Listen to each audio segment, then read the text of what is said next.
लो, ये खा लो। इससे पारस पे मिल जाएगी और सेहत भी। अब तो दर्द भी तुम, दवा भी तुम।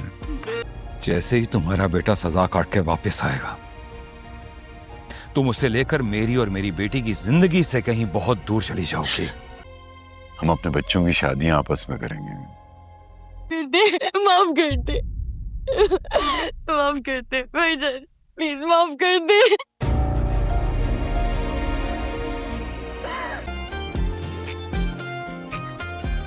आज मैं तुमसे ज़िबनिसा का हाथ अपने जवार के लिए मांगना चाह रहा हूँ। मैं उसकी सजा कम करवाने की कोशिश करूंगा, लेकिन उसके लिए एक वादा करना होगा तुम्हें मुझसे। जी, मुंह कौन मीठा कराएगा मेरा। नाज़रीन, आप देखेंगे कि ड्रामा सीरियल मुहाफ़िज़ बिल आखिर उसका इख्तिताम हो गया, लेकिन इख्तिताम उसका बहुत ही अच्छा होता है।